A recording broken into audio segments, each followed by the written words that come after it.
Hi, folks. Welcome to another episode of Film Study. This is Ken McKusick, and we're here for the matchup show, talking about the defense first against the Rams. Joining me for that, as always, is co-host Frazer Tafar. Co-host Frazer. How are you doing today?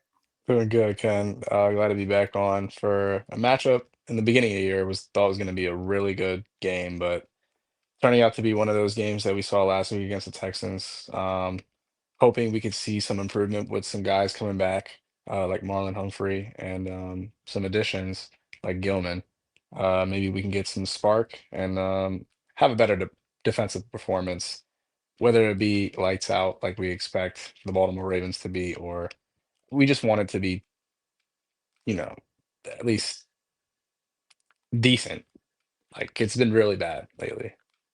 Yeah, the changes they've made have been effectively to replace some of the worst players on the team who really didn't perform against the Texans with some better talent. So hopefully, at least from that perspective, it will work out. They're going to be very shorthanded on the pass rush. I'm sure we'll get to that during this defense show. But I'll start us off with what I think is the first key matchup is the Ravens defensive line versus the Rams run blockers. So one of the problems the Ravens have had in the last several weeks is that the other teams have been able to run pretty much all over them at will. They need to not allow easy push for the Rams offensive line, which is not a particularly great run blocking line. I'm sorry, it's a good run blocking line, but it's a poor pass blocking line.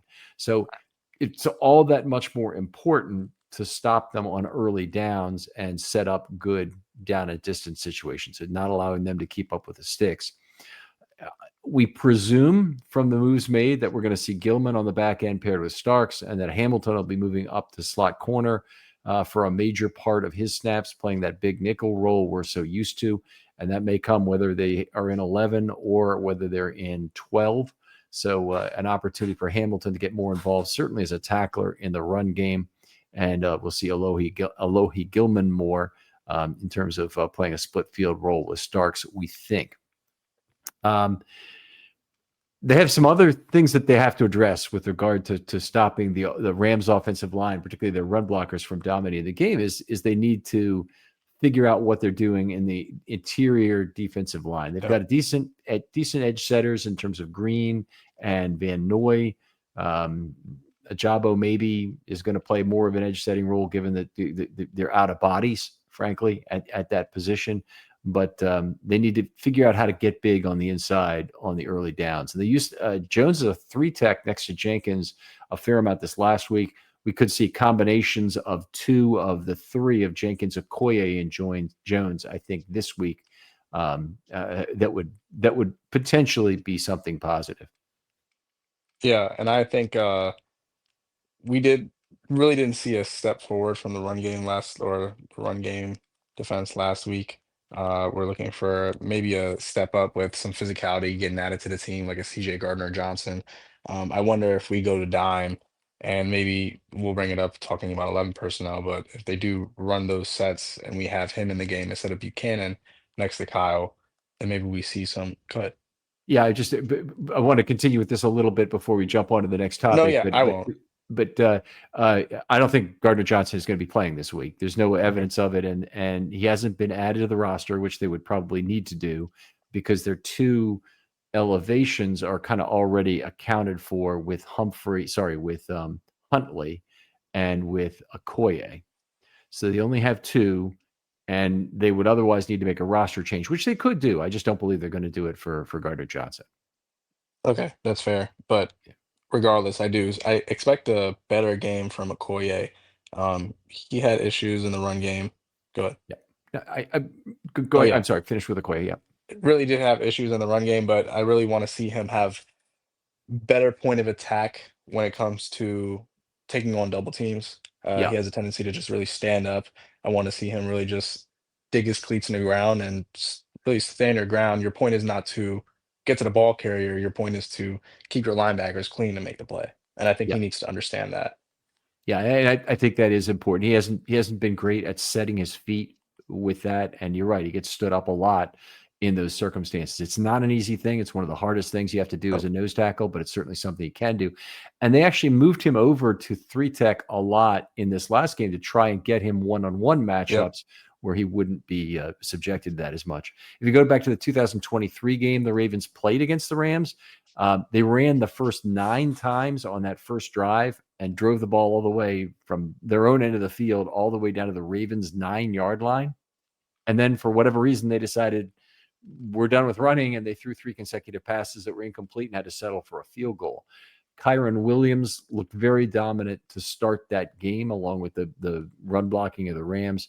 And they need to stop the trend of losing snap counts in a macro sense. They've lost by an average of 20.4 per game in terms of snap. But it starts Right. with addressing their run game, and then it also includes improving on offense as well. Yeah, and really we need to figure out a way to get off third down, and that's stopping them getting effective plays on first and second down. And that really starts with stopping the run. And I have hope that we can stop it, or we're going to see a lot of what LA did on that first drive in 2023, the whole game. And well, they'll probably keep punching it in instead of trying to be cute and run it or throw it on the goal line. But I really hope that the Ravens can just come up with some more clutch plays on first down, whether it be a big tackle for a loss or a strip sack, a fumble, something that can get the defense going, get off the field, and then, like you said, changing that snap count is what we really need. Moving on to my next point, I have the Rams 11 personnel versus the Ravens nickel or dime look. Uh, Ken already established that we don't think Gardner Johnson's going to play this week, so we're probably going to see Buchanan and Hamilton in the box this week if we do go to a dime. If not, then we're probably going to see Simpson again back in the nickel. Um, it'll be interesting if we can see Higgins get some snaps because he did not get one defensive snap last week. Mhm. And you would think in a game like that, he would at least see 10 snaps or a series or two. Um, so I really want to see us be able to contain some of these receivers. They do have Devontae Adams. Obviously, they got Puka Nakua, who's arguably one of the best receivers in the National Football League right now. And then they also got a guy like Whittingham, who's a real good slot receiver, um, kind of Cooper Cup-esque. Like they all have been brought up in that system, so they can run the same type of concepts, understand where the spacing is, and then you got a quarterback like Stafford who knows how to put the ball wherever he wants when he wants. Gets rid of the ball very quickly, obviously, and how the Ravens are able to make that work, I think is key. I don't see this as a week the Ravens play a lot of dime, but I'd love to be wrong about that. They're coming back with a couple players. I'm going to get into this in my next point. In fact, I'm just going to go right into my next point because I think it has so much overlap with it. Yep. This is a case of the new old look secondary of the Ravens against Stafford being a really key matchup. And what have the Ravens done? Well, Gilman and Hamilton will be on the field this week, and I think they'll effectively be replacing at least some and probably most to all of Lowry and Martin's snaps. So Martin didn't have a good game, 3 penalties, wasn't in position consistently in terms of his coverage, but he'll be potentially losing his spot to Hamilton. He might actually lose it to Humphrey if Humphrey is back, or a combination of the two. And then I expect to see Gilman on the back end for a lot of plays. He may not play all the plays. It may be a case of he and Hamilton split the whatever remainder of roles because Hamilton won't come off the field. I mean, there's not a reason to take him off. It still appears they will have some of Tampa potentially in dime. They also could, if they have Humphrey back, they might have everybody they need for dime with the corners involved. It could be Humphrey and Wiggins back on the outside as well, with Hamilton in there at slot possibly for the entire game. Not sure where Alexander will play or if he'll play at all, but if he does, I imagine it'll be in a restricted role based on what he's looked like so far in the games.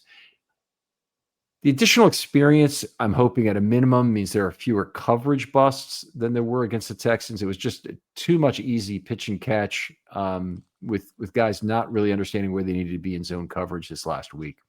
And sometimes it wasn't even zone coverage. Sometimes just stuff like the eye candy is all there. It's moving right in front of you, and just you lose your assignment down near the goal line. That happened obviously to Lowry on the touchdown pass to number 14. I'm forgetting what that receiver's name is. It's not Hutchinson. It's the other guy, number 14. Blanking right now. Yeah, you can look it up if you want to. But anyway, the better coverage hopefully will improve the pass rush. Now, Stafford gets a little bit uncomfortable. He doesn't get rid of the ball very quickly. And so hopefully you get a little bit better 3-second coverage rates, which will allow more penetration getting into the pass rusher. And Ravens going to be playing shorthanded in terms of that pass rush in this game. Yeah, with the trade of Odafe Oweh, it's not going to be easier. He was a really good edge setter, someone that can affect the pass game, whether it's we didn't really see him get the sack production that we expected or were sold by the Ravens to project. But other than that, I think it's going to be interesting to see the combinations we do have on the outside, like you said. I'm still surprised that Wiggins is still playing this year. Um, you can you can almost see that the elbow is still bothering him, especially on that touchdown pass to Nico Collins. I feel like if his right arm was 100%, he could have swaddled that ball with his right hand. But we'll see. I think it is affecting him. The defense is missing Awuzie because he was really the most solid corner they had on the outside. He was very physical, didn't really have any issues coming up, making tackles. Only had the one game against the Browns where he was facing Judy, and that's the only issue he had all year. Um, but Martin showed that he's not ready for the NFL. Had a lot of penalties. It was like 3 straight on him, right? There were 2 on one drive, a Right. pass interference penalty and an offsides, both of them which looked very ticky-tack. But then he Especially also the had one on offsides. special teams. Yeah, that looked ticky-tack. The special teams where he ran out of bounds to cover the punt. Yeah. That was a 25-yard reversal of field position. Yeah, it's real tough. So we have a lot of young talent. We're just figuring out how to put them in the right positions and also win the game because are in position to at least give Lamar Jackson a 2-game below 500 team and see if he can make it work. He's done it before his rookie year. Let's see if he can do it with all this experience he has now. So moving on Uh, to my next point, I have the Ravens pass rush versus the Rams pass protection. Um, like noted earlier, Odafe Oweh has been traded to the Chargers. That leaves us Robinson, Green, Van Noy, and Ojabo is now in the mix. It's a shame that Adisa Isaac is still hurt. This would have really been a good opportunity for him, but really trying to see if we can get more generated up front. Kyle Van Noy said this is a wake-up call for everybody. I mean, I think it should be a wake-up call for Ojabo because he's next on the list if they find a good partner to send him anywhere for a 7th-round pick or a pick swap with him. Um, it's going to be tough because I think the forecast shows rain this weekend, so we're probably going to see a lot of the run game. But when they do get those high leverage downs, we do need to generate something on the outside. Um, and then Peoples was really quiet too in the pass rush department. He hasn't played very much at all. He's only been on the field for a few snaps on third down and obvious passing situations. I'd hope that Peebles had been a guy where you get a lead and you could put him in kind of regardless of down and distance when you're going to rush the passer. The Ravens haven't really gotten in that position this year. They did a little bit in the first game against Buffalo, but and a little bit against the Browns as well. But the last 3 weeks, not at all, in terms of having a lead that they were really trying to protect. So that's been difficult for him. The Ravens have additional options now sitting on the practice squad in the combination of Malik Ham and Kamen Rucker, either of whom might give you what Ajabo has in terms of a pass rush. I'm not sure they definitely would, but Ajabo has not done very much. And I think all of the notion, the sunk cost, all of that, we're past it in terms of Yeah. where Ajabo is. He almost certainly will not be a Raven next year, and I don't see a big future, big opportunity for him in the NFL going forward. But I suppose he could go somewhere else, probably someplace like L.A., the Chargers. I'm thinking, and get a rebirth of his career there. Or the Seahawks coming back to Mike Could be too. McDonald. Yeah, Minter and I think Minter was his coach. No, I guess it was McDonald was his coach in his last year Yep. of college, wasn't he? And then obviously Harbaugh was. Yep. All right. All right. Great stuff. Always fun doing these matchup shows with you, Frazer. Tell folks where they can talk football with you online. You guys can reach me on Twitter/X at F_Rave8. That's F_RAVE8.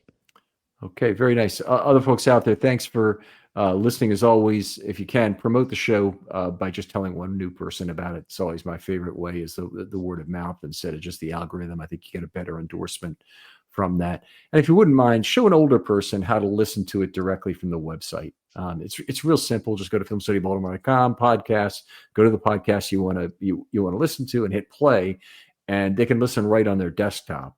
They can listen right on their phone. They don't have to subscribe to podcasts or anything like that might, create overhead that would be difficult. As an older person myself who's never really gotten into podcasts, usually watch them via YouTube or via other means. I can really sympathize with that feeling. Always like and subscribe, by the way, if you're on YouTube. Thanks for listening again. For Frazer Tafar, this is Ken McKusick saying goodbye. We'll talk to you next time on Matchups.